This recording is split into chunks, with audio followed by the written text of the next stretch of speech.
YouTube podcast world. What's up, family? You already know the name. Pays and Plays podcast here. Going to be giving y'all week 3 of the NFL picks I have. Before we get into that, of course, y'all already see Miami Dolphins jersey. I didn't wear it because they have been hot, but Zach Thomas, outside of Ray Lewis and Urlacher, definitely one of my favorite linebackers of all time. Somebody of my same height and was a bowling ball record. Loved it. Guy was a monster. Well-deserved Hall of Fame career. He just got established. If you guys haven't been to the Hall of Fame, though, and you're around the Midwest area, please go. It's well recommended. I enjoy it myself. It was a great time. You'll love it. But let's get into it with week 3. We got Thursday night football. We got the New York Giants traveling to the Bay, take on the San Francisco 49ers. Niners are minus 10-point favorites. 49ers to win, Giants to cover. And I'm not really sure on the cover part because you don't have Saquon there, and that's going to blow. I just think Daboll is going to find a reason to keep this team moving up and down the chains because the fact that they came back from a 28-point deficit showed me the offense was kind of rolling, but that was because of Saquon. He did have like 2 touchdowns. So now that he doesn't play, you have to think about that. You played against the Niners where, they've been playing good ball. They play good defense. They run the ball well. They can pass the ball when needed. You have to worry about the Brandon Ayuk injury. You don't know how that's going to be, so maybe that is some doubt. But maybe we'll see more Deebo Samuel in that picture, so you have to think about that. But my first initial thought, 49ers to win, Giants to cover. Next game, we got the Denver Broncos traveling to South Beach to take on the Miami Dolphins. Dolphins are minus 6-point favorites. Dolphins to win the cover. And no, it ain't because I got the jersey on either. This team has been pretty good. Like, years ago, I thought Tua would have been a complete bust. Boy, he's proved me wrong. And I'm kind of glad he has proved me wrong.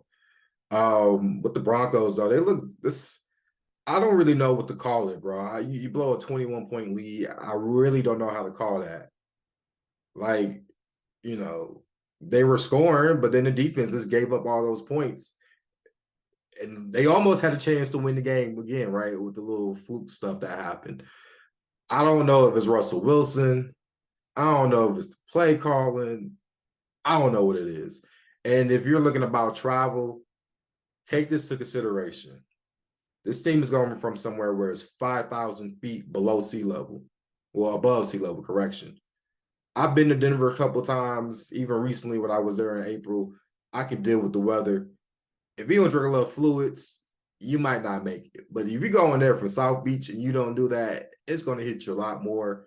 That, climate, muggy.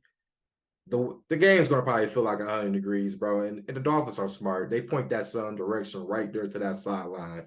So with that all being said, though, give me the Miami Dolphins. I think Tyreek Hill goes crazy. And Mozart has been the most improved player on that offense because now we're seeing Mozart going up, gaps going up, getting home run, hit touchdown. So Dolphins to win and cover the -6. Next game, we got the Atlanta Falcons traveling to Detroit to take on the Lions. Lions are 3-point favorites. Lions to win the cover. This game has to be the bounce back game, right? It has to be. They're playing against a team that has no pass rusher. You have to worry about the offense. Bijan Robinson is a monster, but I feel like this. If you're the Lions, game plan around that run. Go crazy. Stack the box. Do everything. I know you don't have CJ Gardner-Johnson for probably the rest of the year, but you got Tracy Walker who can play. Stack up that box. Make them have to beat you the pass. We know about Kyle Pitts. We know about Drake London. But other than them two, and they're going to throw it to Bijan to checkdowns. I don't trust Ritter throwing no deep ball. If he throws a bunch of checkdowns, take advantage of that. Goff, I see him improving. That pick 6, which the same pick 6, the same coverage he played against last year in Seahawks, that did hurt him. I almost thought he would have knew better than that. But I think everyone does better. The injuries, there's a concern. If Decker's going to be playing. I don't know about, what is it? Vita, I don't know if he might not be playing or not, but I don't have an issue if they run because you can run the ball on this Falcons defense. The first two teams have done the first 2 weeks. I expect a lot of Gibbs. I don't know about Montgomery. I think he might be hurt, but I expect a lot of Gibbs. Go ahead and feed him the rock. Go ahead, man. Feed this guy the rock, man. Come on. But this should be a great bounce back game. And it's a home game. Give me the Lions -3 to cover. Next game, we got the Indianapolis Colts traveling to Baltimore. Ravens are -8-point favorites. I got the Ravens to win, Colts to cover. I just think 8 is too many points. This Colts defense has been playing lights out. So that's why I kind of have to give them some props. I know Lamar's going to do his thing. We don't know about the OBJ situation now. He has an injury, an ankle injury. Zay Flowers has been very impressive as a rookie. Very good. But, I just don't know about Gardner Minshew on the Colts side, and that's where I worry. You don't know if AR is going to be playing. If AR plays, though, I do like him to win and cover. I think him being versatile, able to move around the pocket and move on his legs, I think that's a big thing. Kind of like Lamar Jackson, right? If pressure's coming, he's going to run when he needs to. And that's what I think with AR if he plays. But this is probably a stay away game for me. But like I said, though, Ravens to cover. Well, Ravens to win, Colts to cover. Next game, we got the Houston Texans traveling to Duval County, take on the Jacksonville Jags. Jags are -9.5-point favorites. Another situation like this. This is a division game. Jags to win, Texans to cover. I don't see a pass rush with this Jaguars defense. I mean, Trayvon Walker is a solid run defense guy. So is Josh Allen, but I don't see a pass rush I didn't see a pass rush against Kansas City. I mean, Mahomes, even though it was sometimes hard, he was able to run around, do a little something, throw the ball easily. But I do expect him to win because the quarterback play is better, obviously, with Lawrence compared to Stroud. Stroud has been playing all right. The thing I wonder is Tunsil going to play? Because they already lost like three of their starting linemen. That's already a bad thing, especially when you got a rookie quarterback. And they haven't ran the ball well. So that's really my question. But the game might be close. It is a divisional game. Who really knows? But like I said, Jaguars to win, Texas to cover. Next game, we got the Buffalo Bills traveling to the DMV to take on the Washington Commanders. Commanders are +6.5-point underdogs. I like Washington to cover, Bills to win. It is just with me is really the front four for the Commanders. They're going to make some havoc. Chase Young looked like he's starting to come back to himself. We know about Allen. We know about Payne. We know about Sweat. Those guys can ball. Riverboat Ron will have this defense playing. The secondary is actually kind of underrated, but you really have to look at the offense. Bieniemy, this guy, if this is the guy calling plays, this guy might be a head coach next year because Sam Howell looks amazing. I have questions, but the offensive line is still an issue, but the fact that they're in shotgun and spread, it helps out. You got Robinson as your running back. You got Gibson as your running back too, which is pretty solid. You got McLaurin. You got Dobson. You got Samuel still. Logan Thomas, we don't know if he's going to play. I think he had a concussion. This team is going to give the Bills a run for their money. Josh Allen, I'm just not really sold on the Bills, bro. Their defense is suspect to me. They just got lucky because they played against a team that was in the West Coast. But you have to travel to Landover, Maryland. We'll see how that goes. Josh Allen, they'll have some points. I like the over in this game. I think the over be an interesting play. I see a lot of both teams scoring. But Bills to win, Washington to cover the 6.5. I do like that Washington spread. Next game, we got the New England Patriots traveling to New York to take on the Jets. Why do I even say New York, bro? Because they don't even play in New York. They play in Jersey. That shit still gets me to this day. But Patriots are -3-point favorites. Fuck all that, though. Patriots win the cover. I mean, y'all saw what Zach Wilson did, right? Don't get it wrong. I love the Jets defense. The Jets defense did everything they could last week to stay in that game. They gave up a couple of touchdowns, but all the rest of them were field goals.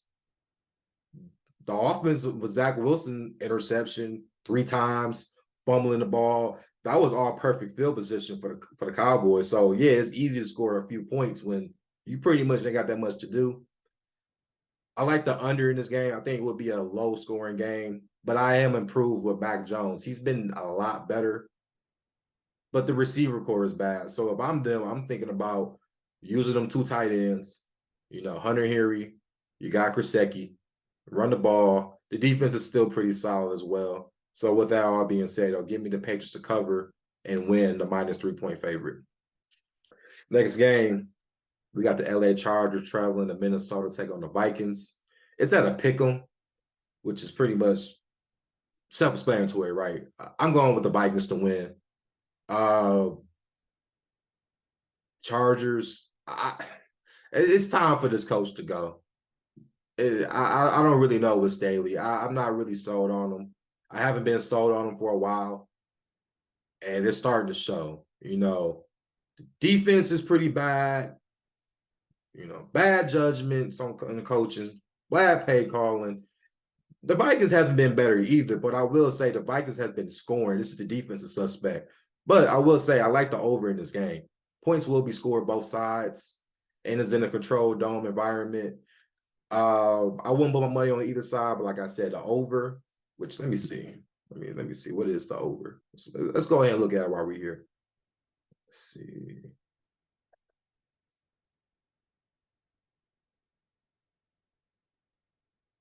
Because I do think this will be a high scoring game.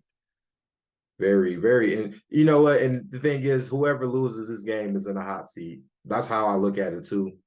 Because I think Connell is, but we saw a regression coming for the Vikings. Every game last year was close. That's really how I looked at it. Let's see. We have 54. Yeah, that's about right. I like the over. That's about right. Both teams can't really run the ball. Well, if Alker doesn't play, then nobody can run the ball. But I expect up and down the field. Both teams. O'Connell is an up and down guy. Kellen Moore is offensive coordinator. We've seen him be aggressive. I can see it being a high 30s actually. But yeah, over 54 might be the play for that game. Next game, we got the Carolina Panthers traveling to Seattle. Seattle is -6-point favorites. This game was kind of tough, but I'm going to go Seahawks to cover and win outright. It's just traveling to Seattle and you got a rookie quarterback, it's going to be hectic, and we saw a little improvement last Monday night.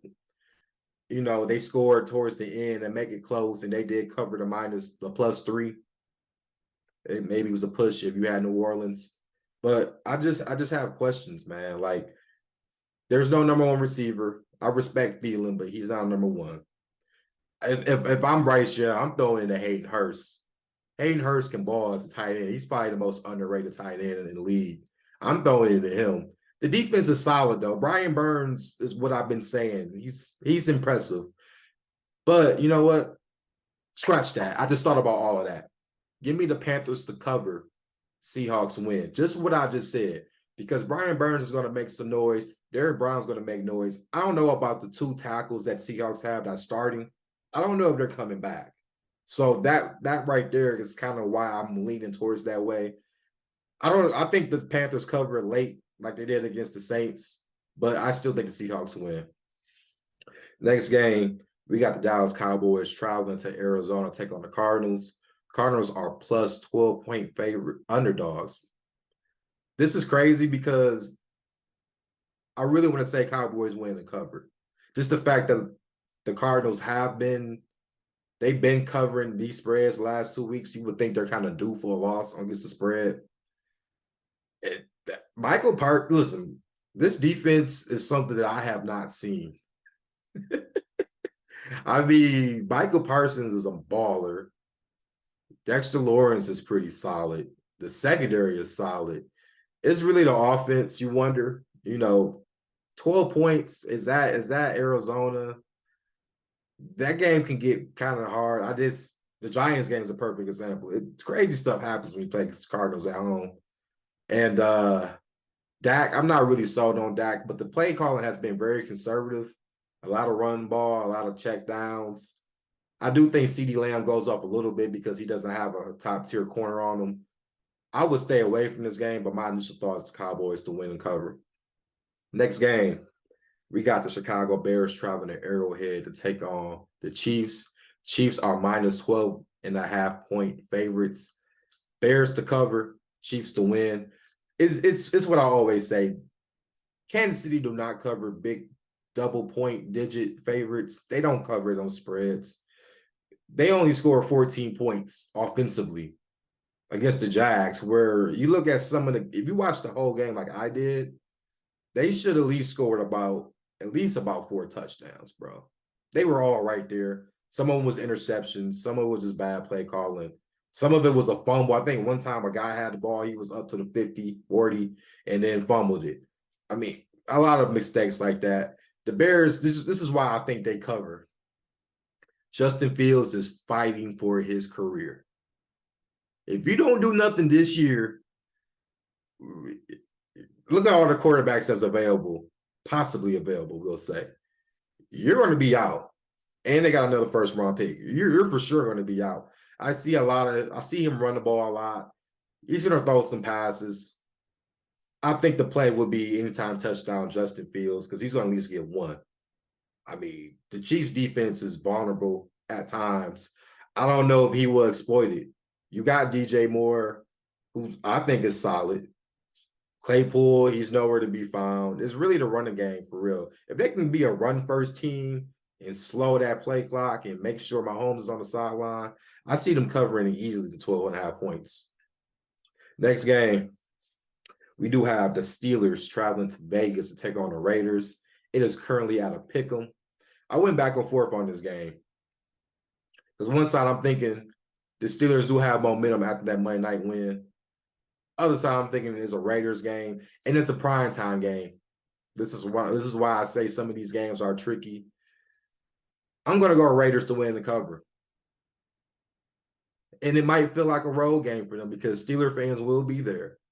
Y'all know I always say Steeler fans, 49ers fans, Packer fans, Cowboy fans. And I was going to say Patriots, but I said whatever Brady was at. Those teams travel anywhere. The thing that you can do with the Steelers, though, and someone said this, and this makes a lot of sense. He said the Watts, they're good pass rushers, but they can't defend the run. And I never heard no one say that to this person, and it makes a lot of sense because every time I see TJ Watt and they run the ball right at him, he doesn't do anything. Pass rush-wise, you have to concern that, but Jacobs, after that horrible game he had last week, you would think this is a bounce-back spot. You don't have Cam Hayward to worry about in the interior. Devontae Adams, I know there's concerns about him, might not be playing, but if he does play and Myers play, pick the Raiders. If those two don't play, scratch what I just said. But my initial thought, Raiders to win and cover.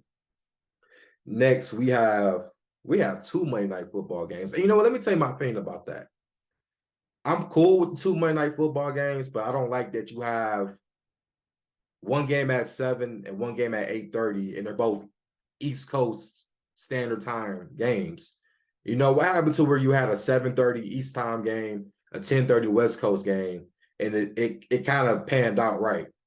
I'm not a fan of it, but I see why they do it. It's just more money into this shit. You know how this goes. But we have the first one. We have the Eagles traveling to the Buccaneers. Buccaneers are plus 5.5 point underdogs. Buccaneers cover. Philly wins. I do have concerns with Philly. I've seen it against the Vikings game. You know, I'm cool with the RPO. That does work well with Hurts. But when he sometimes pulls back, he was throwing interceptions left and right. He was throwing a couple passes where I was like, what is he doing?